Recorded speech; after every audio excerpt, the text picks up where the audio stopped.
Mummy जी, मैंने सबका खाना बना दिया है। अब मैं मायके जा आऊं। तुझे पता तो है बहू, आज गुड़िया आ रही है तो उसकी पसंद का खाना कौन बनाएगा। पर मम्मी जी, मैंने खाना तो बना दिया है और मैंने आपको बताया भी था कि आज मैंने मायके जाना है। उसको कैसा लगेगा जब तुम घर पर नहीं होंगे। आज मेरी गुड़िया आ रही है, कोई कहीं नहीं जाएगा, सब घर पर ही रहेंगे। आपको मम्मी जी मैंने कितना टाइम पहले से बता रखा था कि मेरा भाई आएगा 4 साल बाद। मुझे उससे मिलने जाना है। उससे मिलने का बहुत मन है मेरा। तेरे को समझ नहीं आ रही है एक बारी बात। नहीं जाना तो नहीं जाना। मेरी गुड़िया भी तो इतने टाइम बाद आ रही है, उसने भी तो अपने भैया भाभी से मिलना है।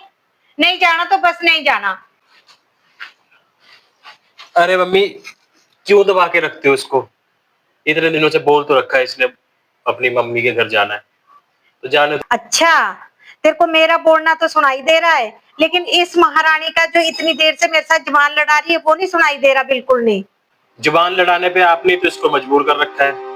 इसने मुझसे पूछा था कि मैं अपने मायके जाना है, तो मैंने इसको बोला था कि हाँ चल चली जाइयो, क्योंकि आपने तो मना ही करना था।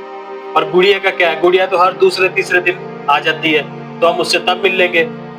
मैं कौन सा जा रहा हूँ, मैं इसको छोड़ के वापिस आ जाऊंगा। ये भी तो सच्ची है, इसका भाई भी तो 3-4 साल बाद वापिस आ रहा है, तो इसका मन भी तो करता है मिलने का। मैंने बोला था इसको कि तू खाना बना दियो टाइम से और आराम से निकल जाइयो। मम्मी, आप गुड़िया की साइड हमेशा लेते हो और सारा गुस्सा इसके ऊपर निकालते रहते हो। आज तो ये मायके जाके रहेगी। अब आप एक बात सोचो, अगर गुड़िया की सास उसके साथ ऐसा बिहेव करे तो आपको कैसा लगेगा? तू तो हमेशा अपनी बीवी का ही पक्ष लेगा। अब गुड़िया के लिए खाना कौन बनाएगा। अरे मम्मी, बना तो दिया इसने खाना। अगर उसको कुछ और खाना हो तो आप बना देना, या वो खुद बना लेगी। चल तू तैयार हो, जाके मैं तेरे को छोड़ आता हूँ।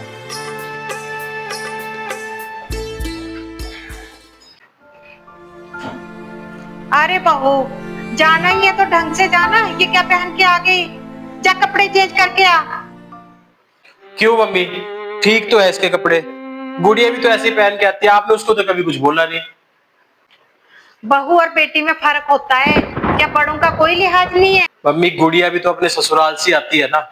और आप उस दिन उसको समझा तो रहे थे फोन पे कि तेरी सास अगर तेरे को कुछ बोले तो उसको करारे जवाब दिया कर। अगर ये भी ऐसे जवाब लग जाए आपको देने, फिर क्या होगा? मम्मी, अपनी इज्जत अपने हाथ में होती है। चल तू यार अब। मम्मी जी, रात का खाना मत बनाना, मैं आके बना लूंगी। एहसान करेगी मेरे ऊपर जल्दी आके। देख गुड़िया, मैं ना बहुत परेशान हो गई हूँ, मेरे को कोई रास्ता बता, मैं क्या करूँ। मम्मी, मेरी सास मुझे बिल्कुल टोका टाकी नहीं करती है। मैं कुछ भी करूं वो बिल्कुल चुप रहती है। आपके कहने पे एक बार मैंने अपनी सास को ताड़ ताड़ जवाब दिए थे। फिर उसके बाद मेरे ससुर ने मेरी सास को कहा था कि तू चुप रहा कर, तू इसे कुछ ना बोला कर, क्योंकि अपनी इज्जत अपने हाथ होती है। मम्मी, तो आप ऐसी गलती क्यों कर रहे हो? भाभी आपकी इतनी सेवा करती है, आपका सारा कहा मानती है, तो आप उनको ऐसे क्यों बोलते रहते हो? अरे मम्मी, अगर भाभी भी आपको ऐसे ताड़ ताड़ जवाब लग गए देने, तब आप क्या करोगे?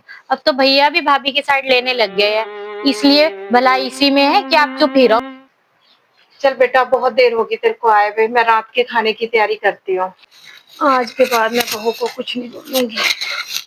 चलो, सब्जियां तो बन गई, अब मैं रोटियां बना लेती हूँ, ठीक है। अरे मम्मी जी, मैं आपको बोल के तो गई थी कि खाना मैं आके बना लूंगी, फिर आपने क्यों बनाया? कोई बात नहीं बेटा, मैं खाली बैठी थी और मैंने सोचा मैं ही बना देती हूँ खाना।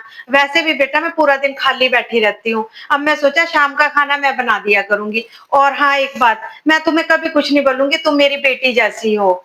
चलो ठीक हुआ मम्मी जी। वैसे भी इनको आपके हाथ की बनाई हुई सब्जी बहुत पसंद है। आपने सब्जी बना दी, मैं चपाती बना देती हूँ। वैसे भी बहू, अब शाम की सब्जी ना मैं बना दिया करूंगी। और जो मैंने तुम्हारे साथ कोई गलत व्यवहार किया और जो तुम्हारे बीच फर्क किया था, उसके लिए मुझे माफ कर देना। मैं बहू और बेटी में फर्क कर रही थी, आज से तुम मेरी बेटी हो और मेरी बेटी में हम खूब प्यार से रहेंगे।